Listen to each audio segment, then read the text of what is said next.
Morning, কেমন আছো তোমরা সবাই? আজকে গেছিলাম মায়াপুর সকাল সকাল রেডি হয়ে। আগে আমি আমার বাচ্চাদের চলে গেছিলাম বিধাননগর স্টেশনে। ওখানে 8:15 কাটোয়া লোকাল ধরে চলে গেছিলাম নবদ্বীপ ধামের পরের স্টেশন বিষ্ণুপ্রিয়া হল্ট।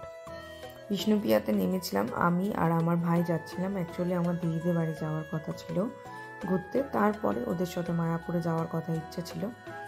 যেহেতু আমার জামাইবাবুর যে বাবা মারা গেছেন, 1 বছর হয়নি, বছর কি পালন হয়নি, তাই জন্য ওদের ছোঁচ কাটেনি। তাই আমি আর ভাই ভেবেছিলাম যে মায়াপুর থেকে আমরা ঘুরে এসে তারপর দিদিদের বাড়িতে যাব। কথা তেমন কাজ। আমি আর ভাই ব্রেকফাস্ট সেরে নিয়ে চলে গেছিলাম মায়াপুরের উদ্দেশ্যে। একটা লঞ্চ পার করে ওখান থেকে আবার একটা টোটো করে চলে এসেছিলাম মায়াপুরের এই লঞ্চ ঘাটে, যেটার অবস্থা খুবই খারাপ, একটা কাঠের ব্রিজ দিয়ে। সেটা ঠিক করাটা খুবই ইম্পর্ট্যান্ট। তারপর বাজার থেকে ভিতরে গিয়ে আর একটা টোটো নিয়ে চলে গেছিলাম মন্দিরের কাছে। সকালবেলা আমরা যেহেতু 6টার সময় উঠেছি, ঘুম থেকে খুবই ঘুম পাচ্ছিল, আর আমরা প্রচণ্ড ইতিমধ্যে এক্সস্টেড হয়ে গেছিলাম। তারপর চলে গেছিলাম টোটো করে, মন্দিরের সামনেই নামিয়ে দিয়েছিল। মন্দিরে আমরা তখন পৌঁছেছিলাম 12টা কি 12:30 বাজে, অলমোস্ট হয়ে গেছে। আর তোমরা হয়তো জানোই যে 12টার সময় গিয়ে কোনো লাভ হয়নি আমাদের। 1টার মধ্যে মন্দির বন্ধ হয়ে যায়। তো এখানে তো কীর্তন চলছিল, এখানে সবসময় কীর্তন চলে। সেই কীর্তনটা শুনতে শুনতে চলে গেছিলাম প্রভুপাদের যে আর একটা মন্দির আছে ওইখানে। এই সাইডে একটু হাঁটতে হাঁটতে হাঁটতে হাঁটতে আমি আর ভাই মিলে একটু কিছুক্ষণ বসে দেখো, জামা কাপড়ও ভালোভাবে পরে যেতে পারিনি, যেহেতু কি বলবো, সকাল থেকে সেইভাবে সেজেগুজে আর বেরোনো হয়নি। জাস্ট নর্মাল একটা বাড়ির জামা কাপড় পরে বেরিয়ে গেছিলাম। তারপর বাইরে একটু ঘুরছিলাম। আমরা যতদূর জানতাম যে মন্দির খুব তাড়াতাড়ি বন্ধ হয়ে যাবে, তাই জন্য তাড়াহুড়ো করিনি। ভেবেছিলাম একেবারে আসল বাবা কৃষ্ণের কাছে যাব, একেবারে মাধবের কাছে যাব সন্ধ্যেবেলাতেই আরতি ফারতি দেখতে। চারিদিকটা ঘুরছিলাম, ঘুরতে ঘুরতে এই মন্দিরটা তো এখনও ইনকমপ্লিট হয়ে রয়েছে। তারপর চোখে পড়লো যে এখানে ভেজ বিরিয়ানি বিক্রি হচ্ছে মন্দিরের ভিতরেই, তো সেটাই একটু ট্রাই করলাম। একটা সোয়া চাপ ছিল, সয়াবিন ছিল, আলু ছিল, মোটামুটি ভালো ছিল, খুব একটা ভালো লাগেনি। তারপর অনেকক্ষণ ওয়েট করতে হচ্ছিলো বলে একটু আইসক্রিম খেয়ে নিলাম দুজনে। আর প্রভুপাদের মন্দিরটা আমাদের ঘোরা হয়ে গেছিলো, যেখানে আর কি মিউজিয়ামটা ছিল, কীভাবে উনি মন্দিরটা তৈরি করেছেন, যে একটা মিউজিয়াম আছে তোমরা হয়তো জানো মায়াপুরে, সেখানে আমরা ঘুরেছি। কিন্তু যে আসল মন্দিরটা, যেটা হচ্ছে এখানে মাধব বসে আছে, সেখানে মন্দিরটা বন্ধ হয়ে গেছিলো, যেহেতু আমরা লেট হয়ে গেছিলো যেতে, 1টা বেজে গেছিলো তখন দেখতে দেখতে। তারপর প্রায় 3.5 ঘন্টা অপেক্ষা করে 4টে 4:30 নাগাদ মন্দিরটা খোলে। তার আগে আমরা একটু ফুচকা আইসক্রিম সবই খেয়েছিলাম। ফুচকাটা ভীষণ ভালো টেস্টি ছিল। তারপর দেখো কি সুন্দর গরুর গাড়ি নিয়ে লোকজন যাওয়া আসা করছে। তোমরা এবার বলতে পারো যে আমরা বাইরে আরও কিছু গোশালা টোশালাগুলো ঘুরিনি কেন। ওগুলো আমাদের অলরেডি ঘোরা ছিল, কিন্তু ওই জন্য আর যাইনি। আর শরীরও খুব একটা ভালো লাগছিল না, সত্যি কথা বলতে। তারপরে হাঁটাহাঁটি করছিলাম, তখনও মন্দির খোলেনি। দেখো কি সুন্দর লাগছে, একটুখানি অন্ধকার হয়ে এসেছিলো তখন। আর এখানে একটা ডোম খুলেছে, ওই থিয়েটার টাইপের, ওই যে ভিতরে যেটা তোমরা দেখতে পাচ্ছ, ভীষণ সুন্দর। ভেবেছিলাম যাব, কিন্তু যেহেতু আমাদের বাড়ি ফিরতেও টাইম লাগতো, তাই জন্য আমরা ঢুকিনি ইচ্ছে করেই। ভাই জোর করছিল চল দিদি ঘুরে আসি, কিন্তু আমি আর যাইনি। তারপর ফাইনালি ঠাকুরের দর্শন করে আমরা বাড়ি ফিরলাম। মিষ্টি টিষ্টি নিয়ে দিদির বাড়িতে চলে গেছিলাম। কি বলবো, কি যে শান্তি লেগেছে ঠাকুরকে দেখে, আমি তোমায় কি বলবো। আর এটা হচ্ছে পরের দিন সকালবেলার ভিডিও। রাত্রিবেলা গিয়ে আমরা টায়ার্ড হয়ে গেছিলাম, ঘুমিয়ে পড়েছিলাম খাওয়া দাওয়া করে। এই যে হচ্ছে আমার দিদির পাশের বাড়িতে একটা বেড়াল বাচ্চা, অনেকগুলো বেড়াল বাচ্চা হয়েছে, ওটা নিয়ে খেলাধুলো করছে।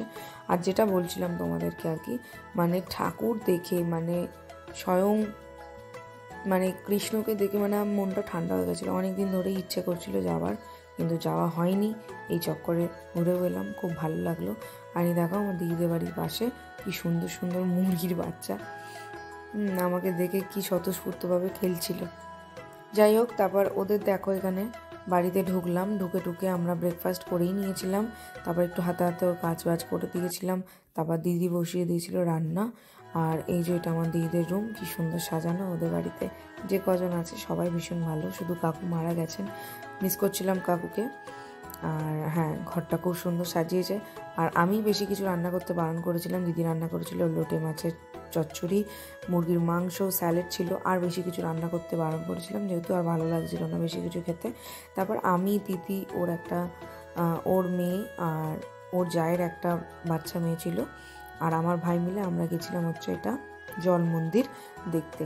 মন্দিরটায় ঢুকে দেখলাম কতগুলো হরিণ বাচ্চা খেলা করছে, হরিণগুলো খেলছে। তারপর দেখলাম এই বড় বড় রাজহাঁসগুলো ঘুরে বেড়াচ্ছে মন্দিরের ভিতরে। আসলে ওদের হয়তো পোষাই, কি সুন্দর দেখতে লাগছে। আর এই যে কতগুলো হরিণ দেখো, ওরা খাওয়া দাওয়া করছে ওখানে বসে বসে। আমি আর দিদি অনেক দিন পর দেখা হয়েছিল, মানে কি বলবো, অনেক দিন ও আসেও না, যেহেতু ওর মানে শ্বশুর মারা গেছে অবভিয়াসলি, তাই জন্য আসতে পারে না। আর এই দেখো কি সুন্দর টেকনিক, মানে দড়ি দিয়েই যাওয়া আসা করছে এই পার থেকে ওই পার, মানে মন্দিরে যাওয়া, মানে নৌকো চালানোরও কোনো দরকার পড়ছে না, দড়িটা টানছে, নৌকোর সাথে এমনভাবে সিস্টেম করা যে এমনি এমনি চলে যাচ্ছে। আর এটা ছিল আর একটা পাশে আর একটা মন্দির, যে মন্দিরটা বন্ধ ছিল, তখন যেতে পারিনি। মানে এবার তোমরা বলতে পারো যে তোমার দিদিরা মায়াপুরে কেন গেল না। মায়াপুরে গঙ্গা পার হতে নেই, তাই জন্য মায়াপুরে যাওয়া যায়, ওরা যায়নি। আর এই মন্দিরটা ওদের বাড়ির পাশেই ছিল, তাই ও গেছিলো, কিন্তু পুজো দেয়নি, আমিও পুজো দিতে পারিনি যেহেতু বন্ধ ছিল।